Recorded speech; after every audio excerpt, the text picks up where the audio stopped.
CD 3. Rincewind thought, "We can be said?"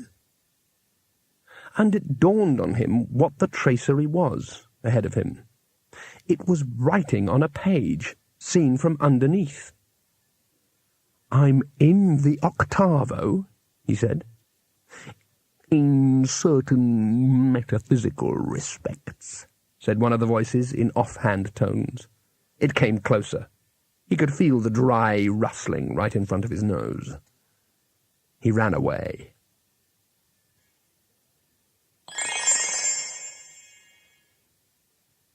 The single red dot glowed in its patch of darkness.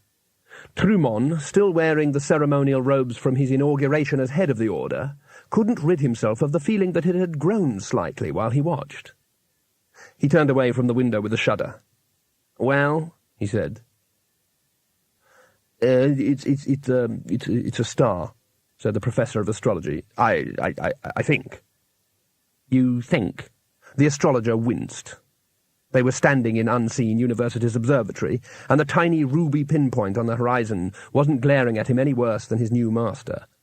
"Well, you see, the point is that we've always believed stars to be pretty much the same as our sun."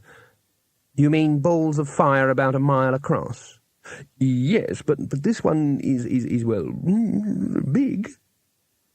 "Bigger than the sun?" said Trumon. He'd always considered a mile-wide ball of fire quite impressive, although he disapproved of stars on principle. They made the sky look untidy. A lot bigger," said the astrologer slowly. "Bigger than Great Artuin's head, perhaps?" The astrologer looked wretched. "Bigger than Great Artuin and the disk together," he said. "We've checked," he added hurriedly, and we're quite sure." "That is big," agreed Trumon. "The word huge comes to mind." "Massive," agreed the astrologer hurriedly. Trumon paced the broad mosaic floor of the observatory, which was inlaid with the signs of the disk zodiac. There were 64 of them, from Wiesen, the double-headed kangaroo, to Gahuli, the vase of tulips, a constellation of great religious significance whose meaning, alas, was now lost. He paused on the blue and gold tilework of Mubbo the hyena, and turned suddenly. "We're going to hit it?" he asked. "I'm afraid so, sir," said the astrologer. Trumon walked a few paces forward, stroking his beard thoughtfully. He paused on the cusp of Okjok the salesman and the celestial parsnip. "I'm not an expert in these matters," he said, "but I imagine this would not be a good thing." No, sir." "Very hot stars?"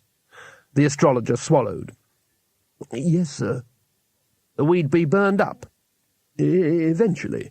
Of course, before that there would be disk quakes and tidal waves, gravitational disruption, and probably the atmosphere would be stripped away." "Ah.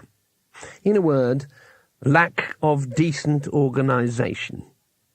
The astrologer hesitated and gave in. "You could say so, sir." "People would panic?" "Fairly briefly, I'm afraid." Said Trumon, who was just passing over the perhaps gate and orbiting smoothly towards the cow of heaven. He squinted up again at the red gleam on the horizon. He appeared to reach a decision. "We can't find Rincewind," he said, "and if we can't find Rincewind, we can't find the 8th spell of the octavo. But we believe that the octavo must be read to avert catastrophe.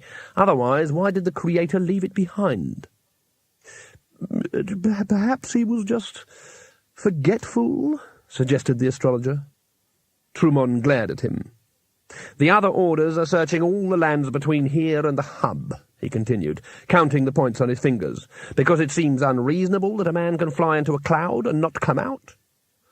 "Unless it was stuffed with rocks," said the astrologer, in a wretched, and as it turned out entirely unsuccessful attempt to lighten the mood. "But come down he must somewhere. Where, we ask ourselves."